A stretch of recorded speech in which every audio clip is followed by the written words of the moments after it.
बिस्मिल्लाहिर्रहमानिर्रहीम। अस्सलाम वालेकुम। कैसे हैं आप सब? जहाँ रहें खुश रहें, आबाद रहें, तो खुशियाँ बांटते रहें।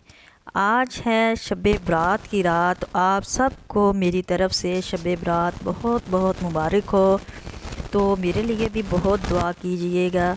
सब मुसलमान बहन भाइयों के लिए दुआ कीजिएगा कि अल्लाह ताला जो बीमार हैं उनको शिफा दें, और जो कोई भी जिस हालत में है उन सब पर अपना रहम करें। तो आज मैं आपके लिए बहुत ही अमेजिंग से टिप एंड ट्रिक्स लेके आई हूँ, तो जिससे आपको बहुत ही फ़ायदा होने वाला है। तो बहुत ही मज़े के ये टिप हैं। तो घर के पुराने कपड़े फेंकने से पहले एक बार ये वीडियो लाजमी देख लीजिएगा। आपके बहुत काम आने वाली है और बहुत ज़्यादा इंफॉर्मेटिव आइडियाज़ आपके साथ शेयर करूँगी। फुल वॉच कीजिएगा ताकि आप भी अपने घर को बेहतरीन तरीके से ऑर्गेनाइज़ कर सकें और किचन की तमाम परेशानियों से छुटकारा हासिल कर सकें। आज मैं आपके साथ बहुत ही अच्छी सी जो हैं वो टिप्स शेयर करने जा रही हूँ। तो मैं तो ये कपड़े जो हैं पुराने वो मैं ज़ाया नहीं करती। ये तकिए के जो कवर होते हैं और पुरानी बेड शीट्स होती हैं, तो इनको मैं संभाल के रख लेती हूँ। और जो कुशन्स वगैरह होते हैं इनको भी संभाल के रख लेते हैं।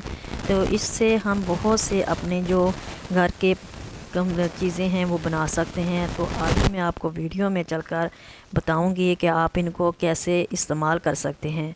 तो इससे आपको बहुत ही फ़ायदा होगा और आप अपने पैसों की भी बचत कर सकेंगे। तो इससे आपको ना तो ज़्यादा खर्चा करना पड़ेगा और ना ही आपको ज़्यादा मेहनत करनी पड़ेगी। तो इस तरह से आप अपने घर से ही चीज़ें जो हैं वो बना सकेंगे। तो ना ही आपको बाज़ार जाना पड़ेगा और ना ही आपको कुछ ज़्यादा मेहनत करनी पड़ेगी। तो सबसे पहली जो मेरी टिप है वो है कुशन। कुशन जो थे पुराने होते हैं तो उनको मैंने संभाल के रखा हुआ था, उसको मैंने ले लिया है और उनको ज़िप लगी होती है। आप इसमें अपनी जो भी आपका अपना ज़ाती कोई सामान होता है, कोई आपका जो छुपाने वाला बच्चों से, तो आप उसमें रख के उसको किसी जगह भी मैं अपनी सेफ़ में रख के, अलमारी में रख के, आप अपने कबर्ड में रख के उसको छुपा सकते हैं। तो इस तरह आपने एक हैंगर ले लेना है और उसको अच्छी तरह से इस तरह सिलाई कर लेना है इसके साथ। तो मैंने ये देखें आपको सिलाई करके दिखाती हूँ। आप हाथ से भी इसको सिलाई लगा सकते हैं और मशीन से भी। तो मैंने इसको मशीन से फटाफट से सिलाई लगा ली है। तो अब मैं इसको बताऊंगी कि इसमें हम अपनी कौन सी जो हैं चीज़ें रखेंगे जो बच्चों से छुपा के रखते हैं। तो फिर मैं इसको अलमारी में लटका दूँगी। इसमें मैं जो आप हमारी ज़ाती चीज़ें होती हैं वो इसमें रख देंगे और इस सीधी साइड जो है वो इस तरह से बाहर को कर देंगे। तो आप कोई चीज़ भी पता नहीं लगेगी। मुझे उम्मीद है कि आपको मेरी ये टिप बहुत पसंद आई होगी। तो टिप नंबर 2 जो है वो मेरी इस तरह से है कि चावलों की जो थैलियाँ आती हैं वो मैं इस तरह से संभाल के रख लेती हूँ। ये थैली जो थी ये इस तकिए के साइज़ की कर ली थी और मैंने इसका अब जुगाड़ लगाना है और मैं आपको लगा के दिखाती हूँ और फिर इसको दिखाऊंगी भी और आपके साथ शेयर भी करूँगी। थैली मैंने इसके साइज़ की अब कर ली है। अब मैं इसको मशीन के ज़रिए से तो इसके ऊपर सिलाई लगा लूँगी, क्योंकि ये तकिए की उल्टी साइज़ है। फिर मैं इसको अंदर से करके फोल्ड ये किया हुआ है तो बाहर से कर लूँगी। इसकी दोनों साइडें जो उल्टा किया हुआ है तो फिर दोनों साइडों से ये बाहर आ जाएगा। तो आप इसके ऊपर किचन में भी इसको इस्तेमाल कर सकते हैं। जब बर्तन धोएं तो ये आप इसकी टोकरी जो है इसके नीचे रख सकते हैं, क्योंकि बर्तन बाज़ का पानी निचड़ता है। तो इसके ऊपर से आप टोकरी को फिर बाद में उठा के इसको बाहर फैला दिया करें। तो बर्तन ऊपर रख सकते हैं। बर्तनों से पानी जब निकलेगा तो आप बाद में इसको बाहर धूप में फैला सकते हैं। तो इस तरह से जो खुश्क हो जाएगी। तो जब अब बच्चे टीवी देखते हुए बेड पे बैठ के खाना वगैरह खाते हैं, चाय पीते हैं, तो बच्चे जो हैं वो चाय वगैरह गिरा देते हैं और खाने के ज़रात जो हैं वो भी गिरा देते हैं। तो इस तरह से आप उनको रख के दे सकते हैं। तो उम्मीद करती हूँ आपको मेरी ये टिप बहुत ही पसंद आई होगी। तो मेरी टिप नंबर 3 जो है वो है बेडशीट के हवाले से।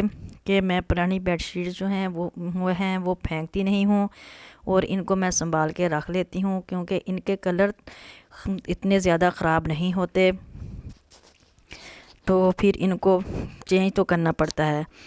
तो इसी तरह से मैंने इसको फ़ोल्ड कर लिया है और फ़ोल्ड करके इसको एक दफ़ा इस तरह फ़ोल्ड करती जाऊंगी, तो इसके सारी की इसी तरह से मैं तह लगा लूँगी।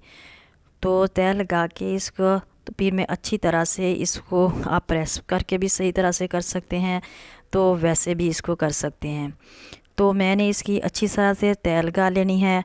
तो इसको आपने फिर मशीन के साथ भी इसको कर सिलाई लगा सकते हैं, हाथ की मदद से भी लगा सकते हैं। तो बच्चों का जो क्लिप बोर्ड होता है ना, तो आपने इसमें वो रख लेना है, क्योंकि नीचे से वो बिल्कुल सख्त सा बन जाएगा और उस पर आप कपड़े आसानी से रख सकेंगे। तो इस तरह से मैं आपको दिखाती हूँ कि किस तरह से वो आपने रखना है। तो एक मैंने वो ले लिया है क्लिप बोर्ड बच्चों का, तो वो मेरे पास इजाफ़ी पड़ा हुआ था। तो सर्दियों में कपड़े भी ज़्यादा होते हैं, तो आप अपनी अलमारी में इनको अच्छी तरह से इस तरह से लगा के तो रख सकते हैं, क्योंकि बिखरे बिके भी नहीं कपड़े आप तय लगा के तो अच्छी तरह से इनको समेट सकते हैं। तो इस तरह से अगर आप मेरे चैनल पर नए हैं तो मेरे चैनल को लाइक, सब्सक्राइब और शेयर लाजमी कर दीजिए। तो ये आपकी बहुत मेहरबानी है। तो माशाल्लाह से सब्सक्राइब करने से आपका कोई जो कीमत नहीं लगेगी, आपका बैलेंस नहीं कम होगा, तो प्लीज़ सब्सक्राइब कर दीजिए। तो इस तरह से हमने जो इसका क्लिप बोर्ड है वो अंदर रख लिया है और साइडों से हम इसको फ़ोल्ड कर लेंगे। और जो हमने इसका साइडें बिल्कुल जहाँ से पे हमने हैंगर लगाने हैं ना, तो उधर से हमने इसको सिलाई लगा लेनी है, इधर नीचे से। तो सिलाई लगा लेंगे तो फिर हैंगर बाहर नहीं निकलेंगे। तो दूसरी साइड पे भी इसी तरह हैंगर लगा के हमने इसको सिलाई लगा लेनी है इस तरह किनारों पे। तो बहुत ही अच्छा हमारा ऑर्गेनाइज़र तैयार हो गया है। तो इसमें हम ढेरों कपड़े जो हैं वो रख सकते हैं। ये देखें, तो हम अलमारी में इसे लटका सकते हैं और लटका के इसमें बहुत ही अच्छे से कपड़े रख सकते हैं तय करके इस तरह से। तो ये देखें, मैंने भी तय करके कपड़े रखे हुए हैं। तो इस अलमारी में आप जगह कम हो तो इस तरह से आप कपड़े रख सकते हैं। उम्मीद करती हूँ आपको मेरी ये टिप बहुत पसंद आई होगी।